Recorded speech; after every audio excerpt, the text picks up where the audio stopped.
Abrazo say yade anwumre no nsia kasebo ebremo peace 104.3 okay 101.7 neat 100.9 Yawa Ship House Abeka Junction Accra.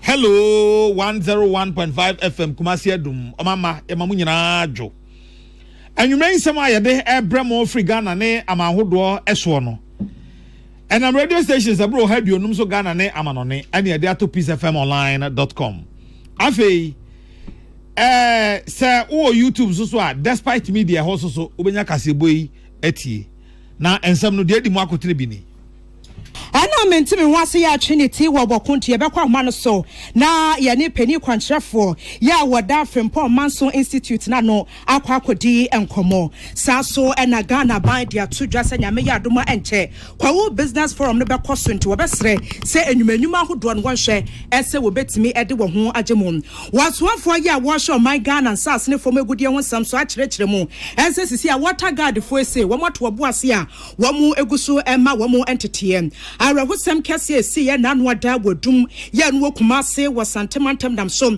ama dom kuma ba no dani dia to Ghana ban enim se wonsi gina ya ebetimi aboa dwedifoe wane ye yusu nkania wo my Ghana mu akyerɛkyerɛ mu se ntomu ne de wase kwan bia so be hadwene member edema PURC board no na ya janto akyerɛkyerɛ mu ntia wase ntomu no etimi eba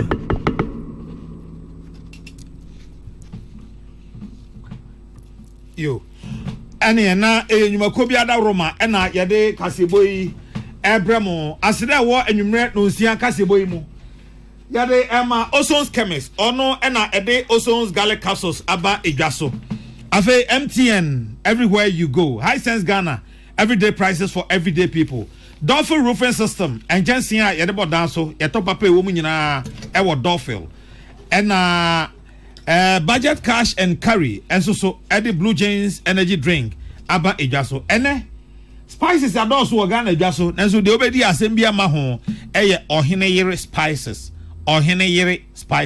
say nwaku ada Roma ena nwumre oti enke akenkanfo ye me nana yaw kesse ena ohene wa kesse ebu ahene Africa siebode munchemu ankasa enie aba beto dwa say Ghana man penis excellency John Dramani mama she say ne poma kura for Yura Julius Debra wondie demo ewo business forum kese abekoso wokwo ye no ewo paye mantemo wo mo to nsafre nwumeku ahodro adantamo na afi so akese se ne ebeya wo betimi asinkonwa na afi wetimi edi enkomo opani ato so acheche nsegisi adwumedi o mahase ye nkoma mu nyame ya adoma enche won be na o man nyina yasem Julius Debra wode sansem na to dwa bankese mbra na wane nsentwofo edi nkomo akyerɛkyerɛm ne ntia Ghana ban ede dwumedi kese te sei wode ebesom Ghana fo nyina.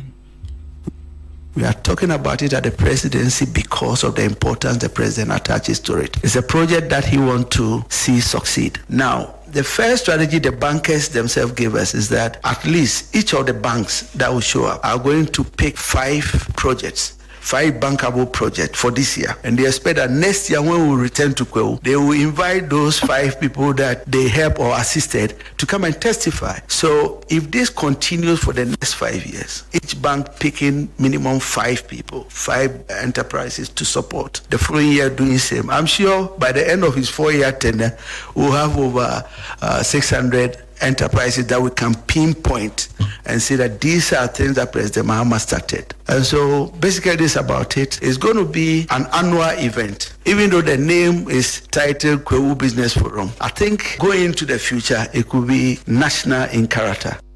Yara Debra Twan Kasem watch senya me aduma dwumedi ne be hyase probosome ne da toso dunkro na emum ye hwanimu ese eyenefo parliamensa dwumedi.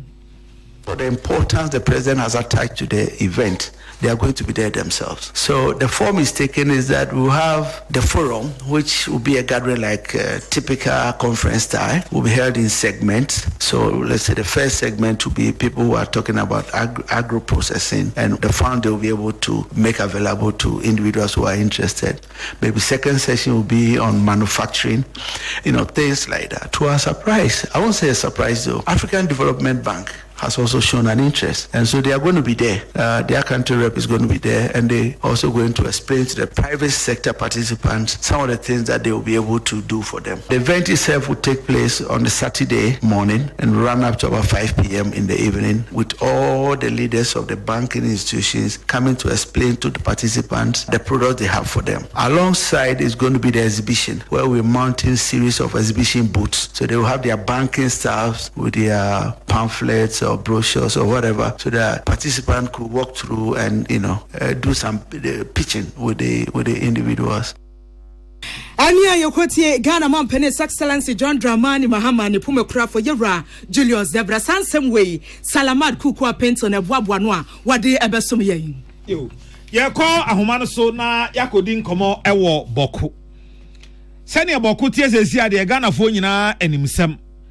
Na aka akire kura ne se nra e na Ghana Police Service de krata abeto abontene se wo madwumanfo posifo mienu wone a asori ewo bokui ebia bo no mutuo na asam no chese aye bibia wo ho ne ka aye kana na ba de se age se ya company fo kokogye adwenkyere se boku asemi yenye ne den se yakase ye de ya amanyosem o enye yie sanse MPP aba ndisi aba boku da so tede tie no a se yemfa boku enko gina hene ye kwa ahoma no so na ye ne pani a oda Frimpong Manson Institute ano Reverend Professor Paul Frimpong Manson atwetwe enkomo.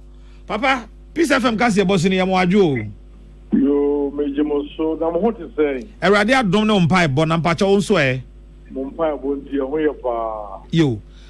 Papa, boko. Papa, oti boko sesesi ye kasa nei. Boko asan ma ne homene so a ete wo sen. Idea media boko mi wo attachment e wo boko. Enti basa na mi huni ya menye say asori a me da no mfi bebre na Assemblies of God e wo tintimai wo boko ye ko 1938 ya sofu bebre fi ho ya sori ma bebre fi ho mi boko said ye na kuro no si tie ni said ye jijaji media ade ha me pa ade a me da kura me na da drink e ma enti sempa. Okay. Papa say ye misa se den na de boko abedu ba bia du de betimi ya bisa ni say yanya dan se oman na yetimi de asomdwe aba boko. Bedase bi edi kampa nyanko pomba bo se radiant sida na odansi fo no sini kwa radiant renkuru na o enfo no we no kwa enti awradi elese so kan ho de so tumienu oman bia wo amamre Ellen say, "Oh, when I traditional issues, you can't me then say, and yet among yourself, culture among yourself the true culture, traditions the true culture. Answer me, be independence, and him for any skin in your manual. If you're among yourself, Bamwa, Naya Seno. And he say, National House of Chiefs, I will road to play now, then I'm here to say. Your man penny or 2-4 now also a pet abeyance of phobia cano no more at 1 amount. Security for they can't solve the problem. Peacekeepers in there. All that they can do is to keep peace and protect life and property, but they cannot solve the problem. Yen me ya someone who would be able to my border rule at to nipa so be a man bon ton yam. Na yamya butre na yanka the media should not inflame passions but yet me resolve problem no sounds na ya sofu you betumi akabi but a tradition it me feel say yanya butre that is passionately no any no your historical reference I served as a member of the Peace Council for several years.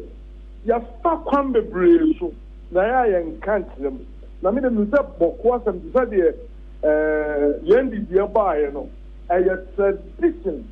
It can only be resolved when the chiefs and the House of Chiefs and traditional leaders meet and apply culture. Ebabua boku for ye betumi etufu You have one president means of no politician to resolve it, especially when Ghana is very, very, very divided or polarized. And yes, Nana no more him fool. I'm not pity will be cat, pity will be shred, or point to your quite one penny. Ghana the two, but come on, any woman, mamma. They are peeling tradition, no culture. Nobody, even courts, cannot rule the issues of Boko because courts will rule that. And so I hear Juma. The tradition go beyond somebody sitting in a court, reading laws, articles here and there, no passing judgment. Because people are attached to their throats, anyone with teeth, anyone with culture.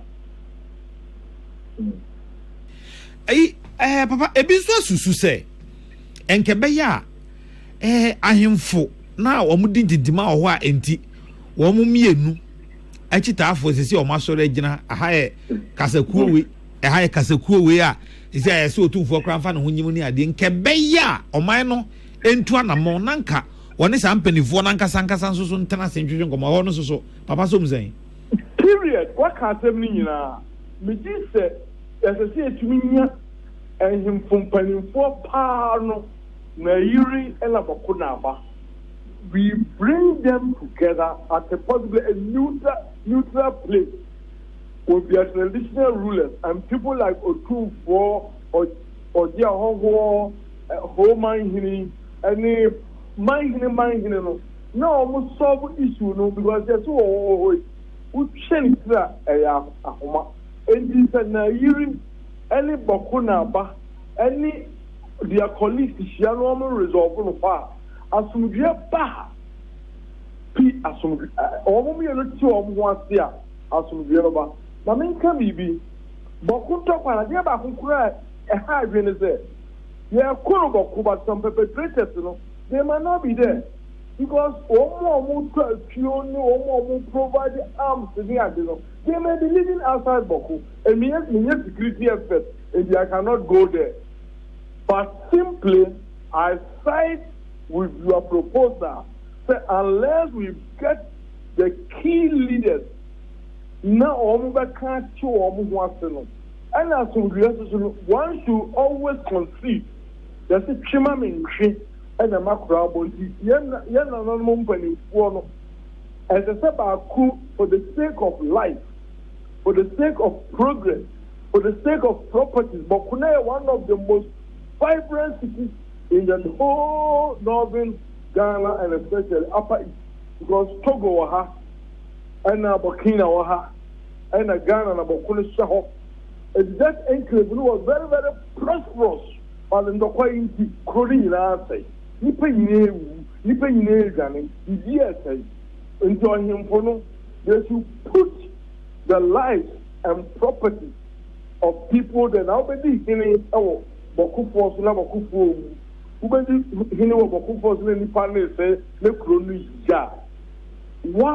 you gain apart from money about say on protection of people and property? So kind of all the so some of you media people you are effort. We need to bring the two people. If government and our leaders could do anything, the best will be to bring the two people to Georgia and smoke peace pipe. There will be peace in Boko. Politicians in Guinea's office are issue. Papa, Peace FM does say you may say only at Chin Como. Mr. Dasipa, Monsieur T4. T4 does say. Reverend Professor Paul Frimpong Manson, or no any penny, or that Frimpong Manson Institute. I know. Na sansem ya yeko ahomasone ne kane Tamale Central emrahebedwani Alhaji Inusa Fuseni atwetwe enkomo Honorable Peace FM kase bosini majoe mejo so na pom tsaim ya me adom na nso me hoye Honorable sese boko ye ne den o boko de sese aje de dise ade de otumfo ozetutu oye say Bonabaso, then piano and support for him to be able to resolve the issue in a manner that is consistent with tradition, in a manner that is consistent with justice. And all of us must support the Bukunaba. I mean, even though people have spoken about the deployment of military and air, I think that the way out of it is for us to look at two very important principles, which is reconciliation and compensation. I mean, these two things, and that meaning can be found within our traditional setup. So before now you said they are resolving issues, and those ways that we use to resolve those issues, through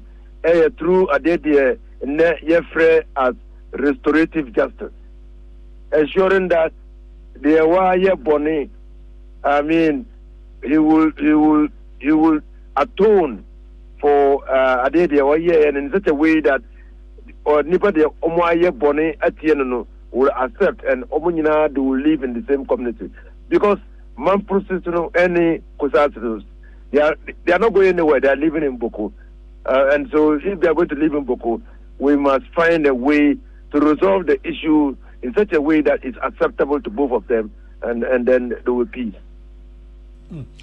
Honorable, so she said the situation at your Boku is here, and I say, Yakoka say, Yan Shasa one eye, one bonnet. Na Yan Nen Cassan, a bear, the eye and bonnet, Betiasia. Every year, but to require an effort, every year. Effort from effort require an effort, and that is why I'm saying that at the idea for AAE, we should support him. It will require an effort. Obviously, it will require an effort. Okay. But what South has a that anti situation as near him situation. Said for instance, no Nigeria say police form you ya bo mutu na okanya in the last be almost since 2021 nipa ashuro mon kwa boko ho ne ye be 300 there about. So this has some way now we yam ahyew to the sense say police for cry do makoso mon ko bo yen ho ban no yes kum wo mo a honorable enye humaye. The only consolation the young we know one say kusas no any man process no obodonso, but the fight is confined to the Buku area. Attempts have been made to escalate the fight to outside Buku, and so what are they the SC were Wale now, and somehow the Wale situation has been contained. Now the fight is the conflict is localized a war in the Buku enclave. Let's leave it there and try to find a way to resolve the issue. But what is happening is totally worrisome. A matter that we need to find lasting solutions to it. Now, honorable, say yempo, or mine to me in our buying some. Otu for be ne famu de obeye nyina ne ade ne ya bisa se must it always be otu for yen ankasa so man so e de na ye e de aboa ye ho saboko asemu yi wan kasa alaji kwa me no nkasa o sasemu nkura che me nkai tambia otu fo ye nuanu mamprusi ne akusasi fo nya abotre obi anka na komanto ne yam ye di nkomo ye dia ase ye koko ani asaba square one ye koko ani asaba square one ye approach ye use free time why ye tese boko start enya sa unrest di ebesi sa brena enye papa beyond the otumfo ye yen ase oman ankasa no dear ye betimi aye e the lasting peace I am part, so everybody's concerned and correct so it is a football match. You don't expect the two people to agree that we are coming together to talk about peace. Someone must lead the effort. Internet Otum for all lead the effort.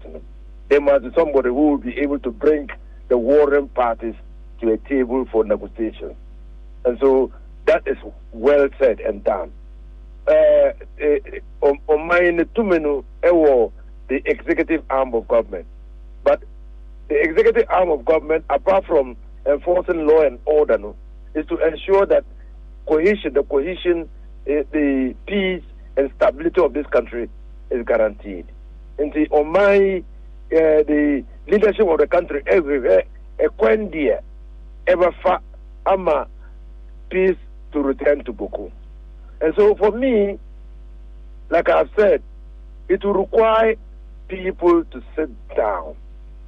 I mean, see, to be honest with you, anytime you think about the Boko area, me call school around that area, me call school was Nalilgo, and me teach here as a teacher in Walwale among the Mampuses. If you go to my family, larger family, people have married into the Kusasi. As others have married into Mampuses. Ye meet as family are. Mampurse for and the Kusasi for Omonko. But when they go to Boko, they are fighting. How is that so? I cite the case of Muhammad Ayarga, the majority leader. Then the Papa Eko Warren Mamino. Na Kusase any man prison for Omonku. Now they brought a Sion to see the uncles Eku. Maternal uncles and the paternal uncles. Omonku. Where do you place him? And there are many such of Ayarga style. Many. That is why we need to bring this conflict to an end. And the conflict, the genesis, the genesis is colonial. It's colonial. You can trace the beginning of the conflict to the indirect policy of indirect rule of the British colonial government, where acephalous communities were given kingship. That is the problem, that's the genesis. And we must recognize this historical fact and make sure that we reconcile the people. The compensation to be paid, we pay the necessary compensation, and then the people will live in peace forever. I know some people will lose out, but they will lose out in the interest of the collective peace and security of not only Boku, but the whole country. Of not only the Kusasis or the Mampuses, but their children and children's children. That is what we should be looking at. Okay. And beyond the Mampuses, the Kusasi for Ankasa, Omo center stage in Ankasa, no. Ebinsu aka say there seem to be some political hands be or baby. So Omo profit if it's idea we munti o said ye wuntimi hunu. Ya no Omo can say some argument and say Senka enyesa ohwe weapons a ewo boku ho no a we mbehye baby say no omunya an wen omunya ska wa hina koto sa weapons no enti there are people so south here whatever benefit a omunya free sa de no obi ntimi hunu ti no omo sponsor weapons a ekọ boku ema omo ye sa de no indeed se nipa kuo bi wo ho a omo so yes, I did not. I didn't know about this of Zeni. Over can't any pie. Oh, in any conflict, people join the conflict for various reasons. So, Obimo, Omonia Kosase for, Omonia Manprose for, Omon supporting any of them, but Omo interest in say, Omo person, Omon Dijwa, and their activities, commercial activities or business activities, and yet to sell weapons to them. Omonton weapons now, Omonton Makusa to Fonqua, and I'm a person Fonqua, Omonton Omomeno, because of the Omoyansika. But that is where the security comes in. And the national security's duty in that conflict area is to ensure that we don't have proliferation of small arms and assault rifles. So they must be digging deep to know who is profiting by this war. So people sometimes are quick to say that, the state. But there are people who are not the state, who are just private persons who are dealing in weapons. And now, who are they, the SC war in the Sahel region? weapons doors war. Weapons doors war. Some people have traced the proliferation of weapons, more weapons in the Sahel region to the overthrow of Muammar Gaddafi. But the fact is that weapons were all prey. Are those weapons finding their way into Boku to fund the conflict? If that is true, are they here to prevent the coming into this country of those weapons and for the weapons to be used to fund the Boku conflict? Number two, in any situation at all, you will extremists, both on the Kusasi side and on the Mampur side, there are extremists. There are extremists. They will not see nothing matters to them. They are just taking a hardline position. But the good thing is that the moderates, the people who are in the middle, doesn't change the extremists. So, in solving the conflict, we must build a critical mass of both Kusasis and Mampusis who are moderates, who are not extremists, who want to live in peace in this country, so that they will take control, they will take charge. But if we concentrate on the extremists now, we won't get far, we won't get very far in this peace, in this negotiation. And that is why we must see what the IGP said in Boko in that light. Because Kusasi for Manpurisi for the core police and our security services, they will be living together, they will be eating together, they will be training together, they will be doing things together. The humanity in both of them will manifest, and then they will know that there is no point in killing each other. So we need to build a critical mass of those in the middle, the moderates, and let them take over the situation. Okay. Ono bansana obekokra ne say otumfo de wo ye ne famu de na yemisa se omo nsusu a say tu akwakodi omusam ene ade so otumfo ka se de kwa na se etuo da so hye nkofo ho mo de bekwa akohye afuom de akohye mo de bekwa akohye apata so de akohye ne sa ne ma no a o ye because omo weapon ntino se disagreement kitu abi bape ombetumi asa akwa yehwe de otumfo eye sa weapons no akwa di amanfo nsem no ye be den ne nzaka. Oh, that one, that is the second leg. So ade de otumfo eye, if it yields conclusive results, good results, favorable results, the leaders of the various communities will tell their people to surrender their weapons. And the government can then put an incentive regime. Say, we do a weapon bar. This is what we'll pay for it. That is why we say restorative justice. You bring your weapon. It was already an illegal possession. But we're not going to talk about the illegality. We want the weapons back. And so we'll pay for the weapons.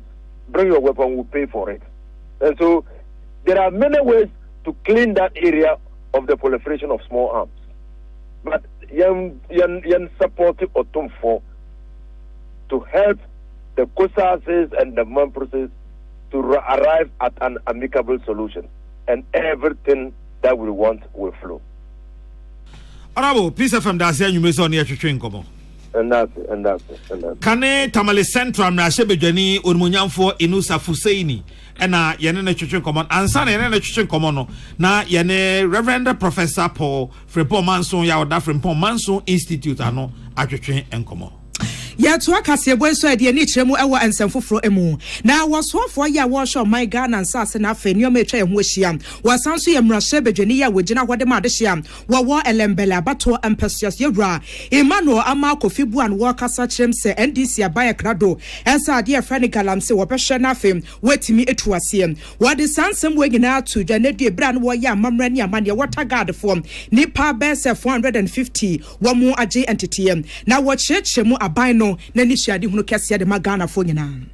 There will be daily situational reports, weekly surveys, and quarterly evaluations will be channeled through the Ghana Navy, to the Minerals Commission, and to the Ministry, ensuring accountability and continuous improvement. To strengthen this initiative, additional speedboats Petrol vessels, motorbikes are already on their way. We are already working on procuring all of this to support this very strategic effort by the Navy, enabling the extension of the Blue Water Gas Program, which we plan to extend to the Central, Eastern, Ashanti, Bono, and Stafana regions. Beyond safeguarding our environment, this initiative will create 2,000 direct jobs, empowering Ghanaians while protecting our ecological heritage. Today marks a new dawn in our relentless fight against illegal mining, activities that are plaguing our water bodies. Your duty is to observe, report, and escalate threats to the Ghana Navy Revenue Command Centers expeditiously. Remember, you have assigned a code of conduct, a binding commitment to professionalism and integrity. Any breach of this code, any compromise in your duties will attract tougher sanctions. And please make sure you know that at all times you are to exhibit the highest levels of integrity on a daily basis. The task before you is sacred. The future of our water bodies depends on your discipline and vigilance. And I think it was put right.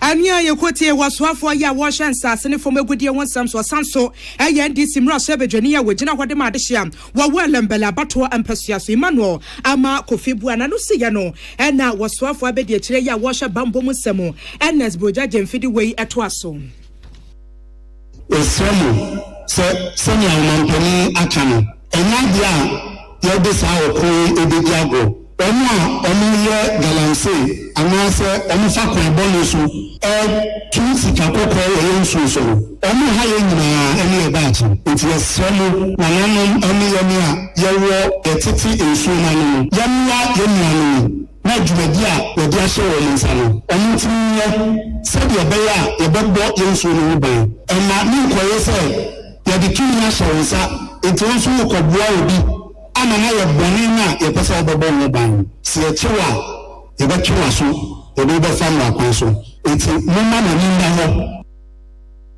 Ania yekotie wanu eye waswafo abedi kire ya washa bambo mu nsem wo my Ghana mu NS broja jemfi na sansem we apia dankwa na boaboa no a wode bedan yen Ghana ban ate gold board watu din gold board Ghana na eno adwuma ode ba hye ne nsa ne se Ghana ye gold ho brade gold board wi ena ba hye na fa kese no a wabo yeyi wonomo a eyamna mudwuma ne kese mu no a eto nkyene a womo eyamna mudwuma ne nketo mu ni nyina ne sesei womo any gold board ena ebeye adwuma eno nti ene gold board e de krata bi apiedwa ya Prince Kwame Minka ya oye kasama former gold board ena ne nsahas ye krata no asem ne se efi ne dua ya ye kasai ekro no enam gold board act 1140 2025 ya parliament agitu mu march bosome ne de toso aduonu enkron na obampani so de nsahas ye e wobosome nan ya ewo ne de toso emienu no license bia Precious Minerals Marketing Company PMMC 4 anase osoafo ano ohwesa ahwe no so edema onipa bia ya enye so ya mena mudwuma ne kesiem broni beka se large scale nemum small scale ana podwa ne bia nyina no sa krata no esign gold board ya abai entino hesi ano sa license no awu de tosumie gold board no ene ya ye ka sei ono pe eno wo ho kwan se woto anase oton anase odi bi so beko adwaman so se gold wa wo mo ye no nketo matis na minus no so small scale fo ni nyina ye Ghana ase no ono sa gold board ni na behwe na wa carry ahwe se gold yi eye papa ana anye papa ono ene wo ho kwan se oto ono pe ene wo ho kwan so se ode eko amanone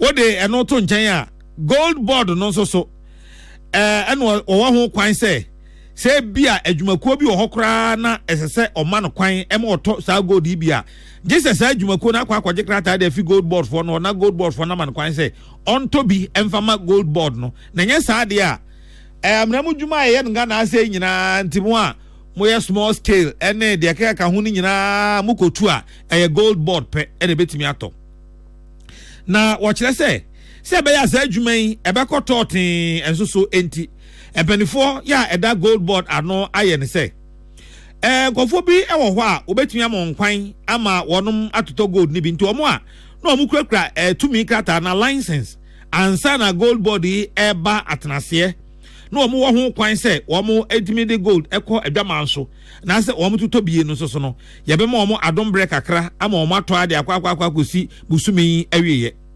eno echi no o se obia ya ma license ana adwumakuo bia ma license se to gold every Ghana dwom ketenkete bodwa yi no ese se wo de Ghana sika Ghana cedi na eto na wo koton so a ese ubusa sika no nkonta e wo Ghana sikam na dollar no so a wo twa e de aba Ghana sikam no ese wo hwe Bank of Ghana for boa wo de je ko beka se Bank of Ghana rate e obenya no www.bog.gov.gh no akwa kwese na Bank of Ghana for ento dollar no wagina so e de ato gold no e wo Ghana cedi emu ose Ghana ni ana adwumakuo bi a Ghana fo nko adea ya ne license enso ne ye ka sei ewuo na opese okoso edigwa ewo gold ho no esese okoko hunu Ghana Gold Board esan se Ghana Gold Board Act 1140/2025 ya sha se ye adwuma na be adwuma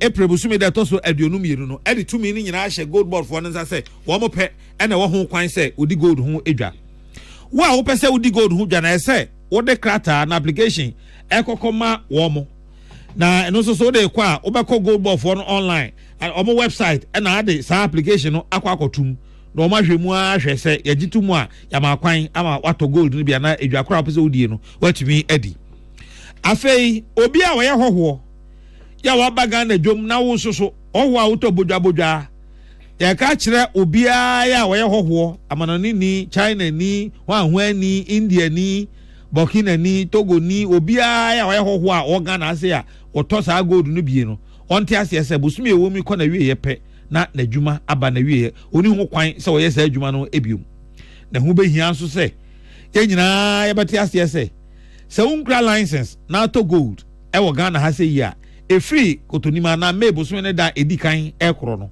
gold board ebetimi atwewaso e de aboka ya enye ekaketo ase be ya ebetimi ama ye gold ho adwuma no so akọ 13 ya pem de ani akyeremu ewo ensemfoforo emu empanifo kuku dam ne ani ntini ya wada PURC ano ade atodwa wo kyesesi ade nsuo boa ne kane aboa nyame ya adomu a me bosum ne de toso miensa wa afim yatum enkane aboa no eye 14.75% saso ena eba ne nsuo ntumu na eye 4.02% na board member edema PURC kuo no eye nanaya jantoa woni nsentofo di nkomo akyere hiahia esentumu ne timi hyase ese ye adwuma Ediama Ghana form. The credit down 73 million Ghana cedis. It is almost in recover. But because it's there for bare 3 quarters in the last 2 quarters of 2024, Oman party on the whole amount. And this first quarter is also near. Into the second quarter, nothing. Yes, into the accumulation number. They are utilities no eduman a question. It is a clear. That if we know the next quarter never clear 50% of a canna at the home. Let's say a meeting almost halfway. Internet say you are making sure that almost to meet consumers so more than halfway in terms of quality of service. Ni promise we need to go the juma. Then na we san holding because it's a quarterly adjustment will be a while to two my engineer. It's a very necessary because if it be cost of unsaid energy, the electricity in Nivoa, juma, oboka with tikem, oboka or abrabum, into you should be and you make sure that electricity or adequately able to meet the age. Nana ya jantoa toa so akyerɛ sɛ nyame ya adom na Ghana fo santum we yetua wɔn bɛsom yɛsom papa ɛno na yɛ ba be hold the one accountable no sɛ ɛsɛ sɛ obi anya kane nti no yɛ biribi sisi pe a na yɛ localized problem ɛsɛ sɛ yɛtumi yɛ den ɛhwɛ na yɛsisi nti ɛno ne yɛbɛka me speedy response to a fault ne nyinaa yɛba bɛhyɛ wɔ mo ne amɔ mo KPIs ɛne sɛ ne yɛ a mo bɛtumi yɛtumi ato wɔ so by a year, 50%. It's huge. But going forward, we need to do a lot of conservation. You're trying to introduce the census.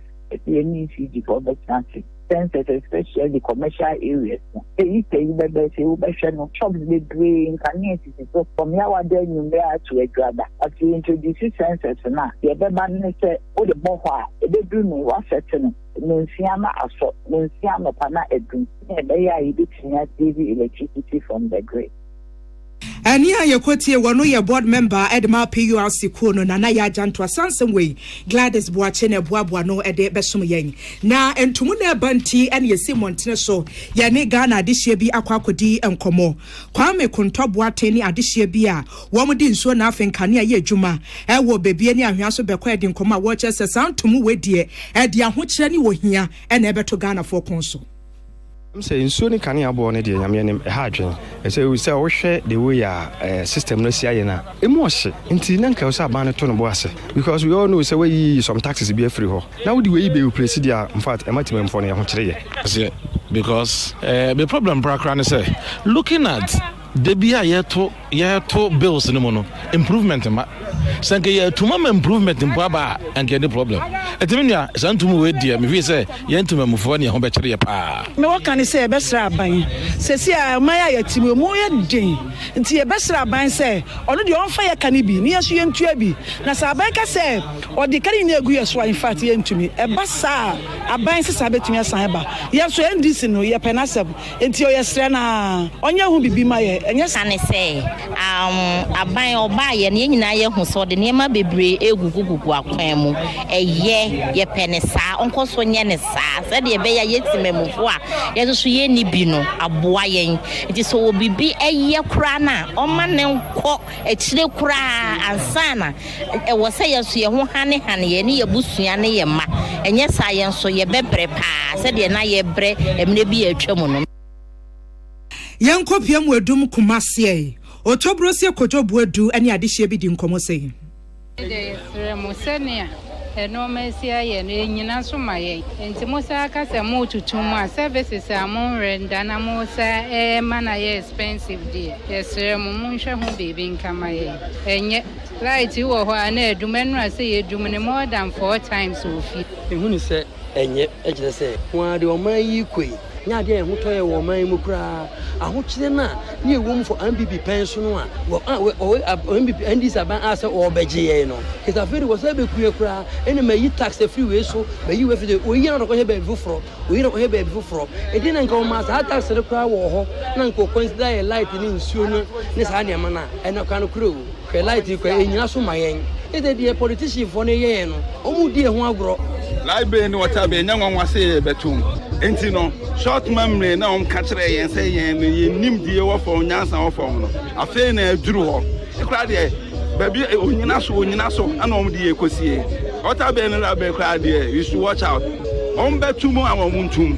Dear Penno. My and tomorrow, as I said, I will tell you this way, and with the Sabbath like the Mino, what I've been with the Sunny Yamakoyan to me show.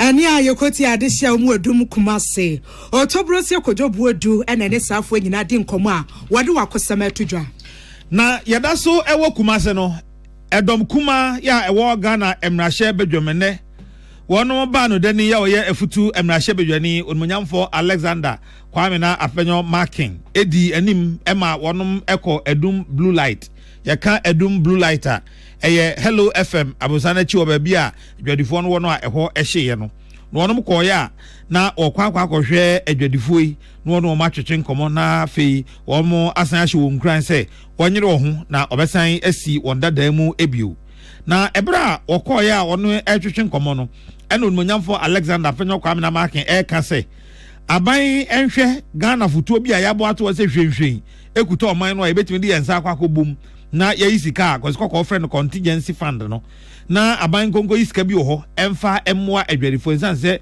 adwadifo no ono makwa hunyehia kese pa emu edom kuma no so keka ne nsa ase no wo mo ede Ghana sika empema hanu 200,000 Ghana cedis en wo mo de ekoma adwadifo ise wo mo nye na afei wo mo fa nsoso anu nkaka se ne ebe ya wo mo nsoso ebetumi asan afefe biemu ba ya be MPs ayewo parliament yenya ya keka yensa yenya 200,000 Ghana cedis no 2 billion na mbwa wobotu moza bwa wona wa hwe wona ejekwaze no MPs for ayewo parliament ye kan parliament ebie wa na beka ho asem wa parliament e make sure say and she say aban no eye edibwa ekemfo no sanji no aban aye di abwa motutu sia ban de za yes say de aban o make sure the contingency fund where you sika won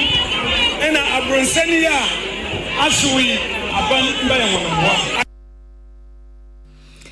na enu achi adwadifo ya wonom ewo blue light wa watu ondin United Traders Association won titire ni owura Joseph Bubie Ansa enso gina adwadifo nkae na namu eda edom kuma no ase empanifo kasia besai obi ababa sai bia o mai sika no mai cement sai yemfanya adwuma no na yewura kasa amansa ofosa se woje amansa wa ofosa nsem na mansa na mu akasa anu adu ho abre enya dia ofosa nsem bia ebi sika mo de maye no e sika e kona ni ba na jitiatia mo ani se yomo de maye bia no omudia maye se yemfa mo ye ho ani akofo ye be se sika no ye dibedi djuma amaso aba emfaso Samson Kwame Nyameche ene aman bofo peni o wasantema ono ana na dawroma yensa eka asansemu ya to akase boy so ede ni kiremu ewansem foforo emu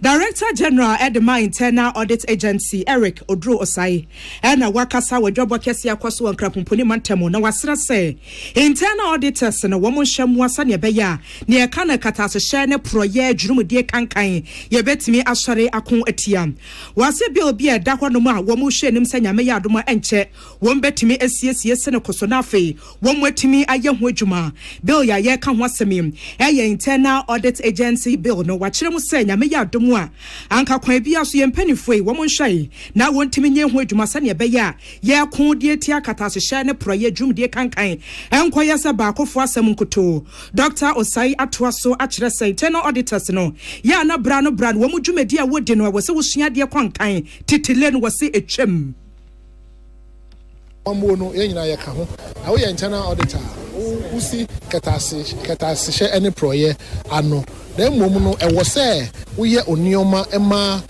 mpanifo no agi wutum wo internal auditor no eni se umo wo bo katase hye ne proye wo de ne se wo ntira ho nye ahwehan ema asem no nsi ansa na wachoro de abase Ghana fo nkenkan wo ho edema Ghana fo edema wankasa edema omamu ni nyina se internal auditor bia no Ghana ya adopt global standards professional standards are competence integrity professionalism one apply aban kra po betimi de watum ada the internal audit agency law na nti etu omo for some modern na mo nkoka ma ye mu Ghana fo bukata na ye nye kata se ne proye Ania Yokotie wano ya Director General Edema Internal Audit Agency Eric Odro Osai wachirechiremu President Edema Institute of Internal Auditors Ghana Joseph Dakora Zumasigi wano so kasa chire hia se wo mu dwumedi a wo di se internal audit no ebetimi adamu fine objectives that we set for ourselves. If we are carrying out any activities or we are conducting ourselves in any way that will not lead to the achievement of the objectives and our attention is drawn to it, we should not take it out on the auditors. We rather should see it as that they are helping us for us all to achieve the set objective. But that tends not to be the case in a lot of instances. As internal auditors are doing all of this, we all should also be guiding the internal auditors. Where we see the need for them, for you to refer them if they misconduct themselves in a certain way, you don't direct them to the professional body for us to support, for us to sanction them so that they will conduct themselves right, then you may not be helping them if you don't do that.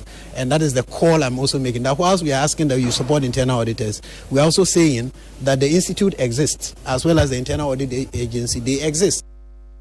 Ania Yokotie wano ya President Edema Institute of Internal Auditors Ghana Joseph Dakora Zumasigi Prince Bafo Asamwa papebi kokote wanu obuabua sansem we ya no edebesom ye yo kono nguja China no na ekuo bi a yefe no Center for Democratic Movement CDM omo so ye ohwe boku onom actually say what I say bunkon da say mampani John Dramani Mahama ebedi ade wanya ennafua ha ewo akunwa no eso na saa ne nnafua ha yi wonum Center for Democratic Movement CDM for no so ko mu examiners pa no mo market President Mahama ka over 10 mako du no ko mbe man 4 and 9 say 40%.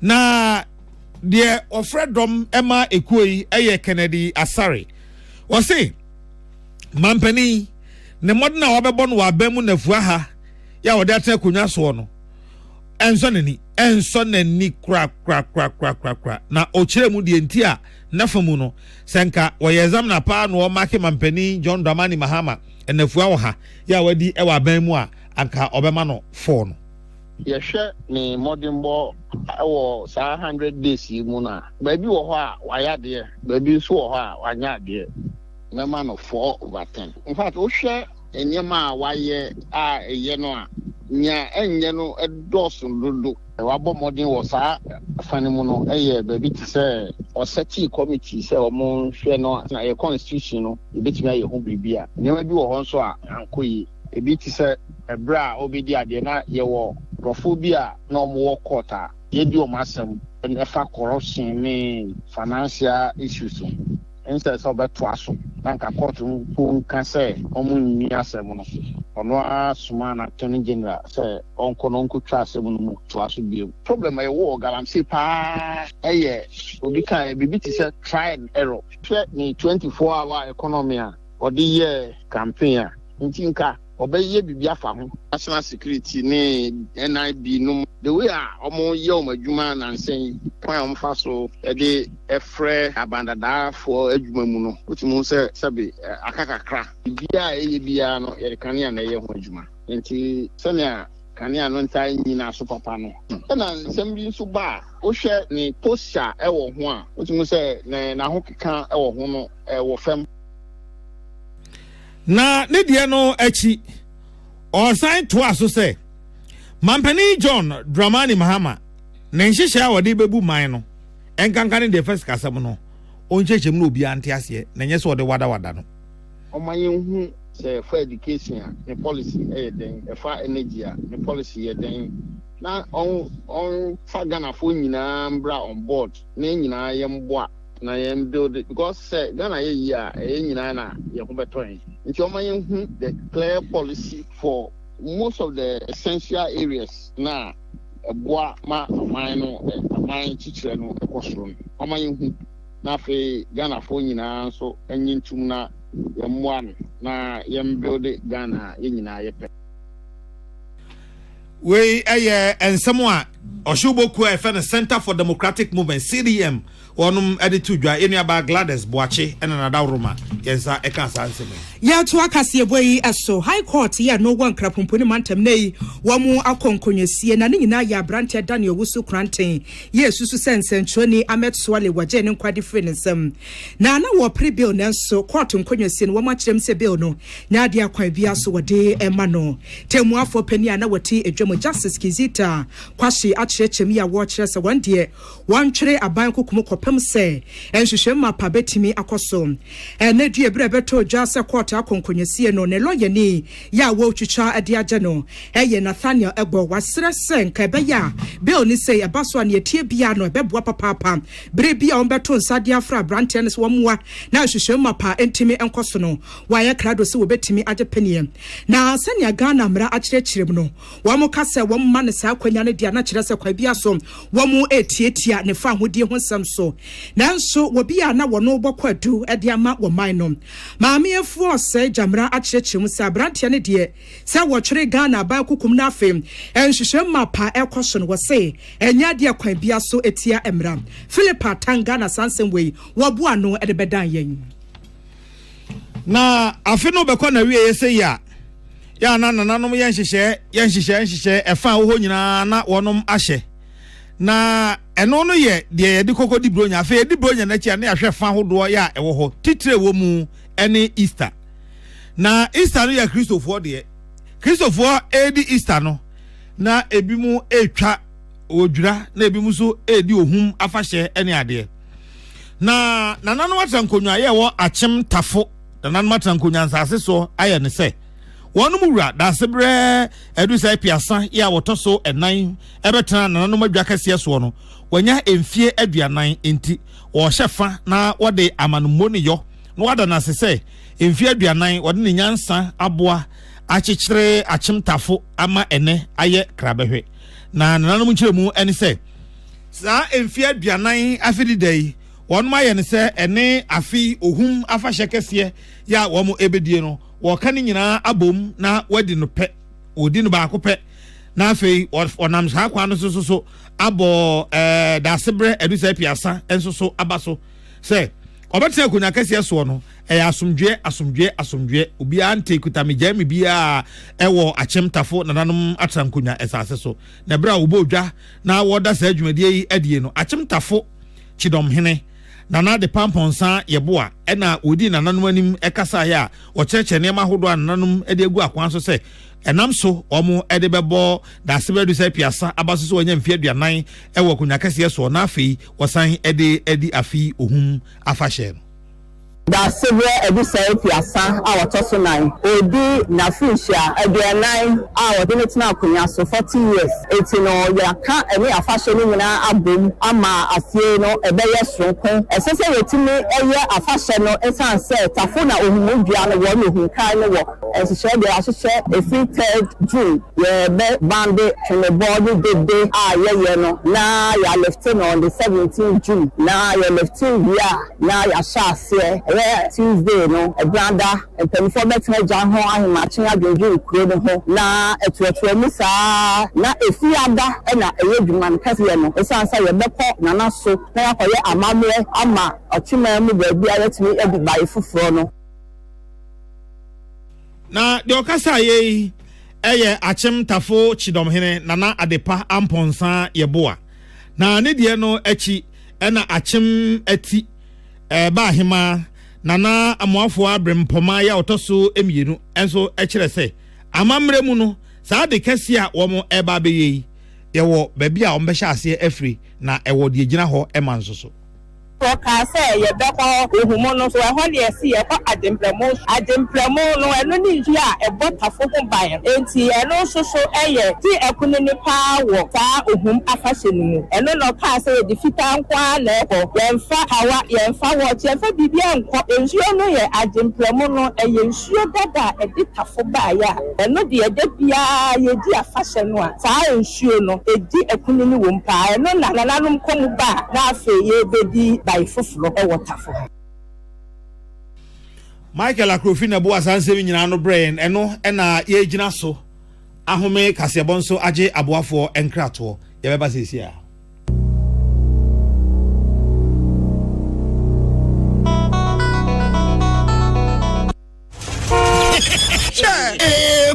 bra bushem so na me na da so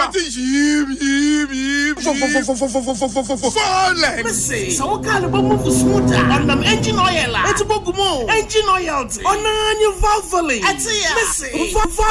valvoline lubricant and I'm use valvoline chai chese who use valvoline lubricant no emission valvoline oil on my car machinery and equipment to move smooth no friction no ifidero engine winter no wear and tear valvoline oil abataria obamakana wantin mu abedimo double movement desire smooth the engine is about cherry what on valvoline oil baby what on oil bia e piano do brain main office then Ghana Telecom University opposite Yepen CBG Bank wa fresh 030-225-7633 and the authorized dealer PSD Plus 020-128-9987 Valvoline the original engine oil since 1866. Happy delightful June. Swachilala, chichi soso.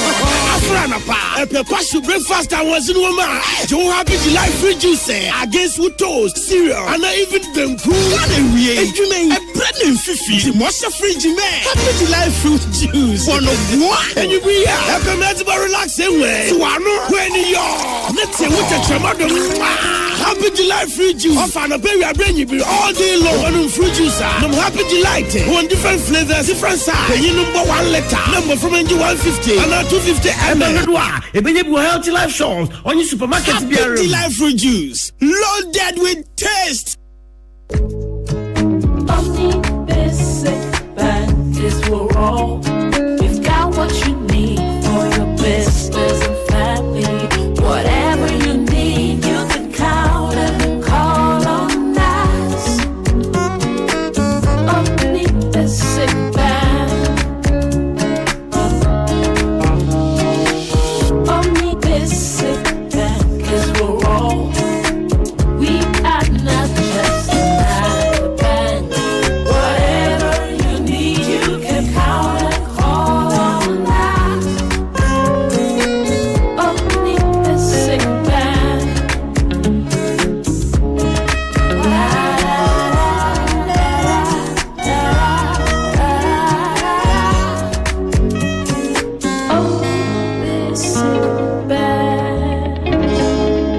Not just another bank. Papa no no, papa no no, papa no no, papa no no, papa no no, Ankasa. Polytank is everywhere, durable and authentic. Stronger brand you can trust. Polytank, we get some more Rambo and get some more super. And the Polytank we get Polytank. Papa no no, papa no no, papa no no, papa no no, papa no no, Ankasa. Polytank, always the best. Tune it in, turn it up, Peace FM, and rip off the knob. Yasama munyina kwa babiom edeba ye kase bofie hase na ensem bia ye debremu eni. Ye kwa humano so ne president edema Frimpong Manso Institute ekodi nkomo ni nada eye mentemi ho ase kese atwene ti ewo boko.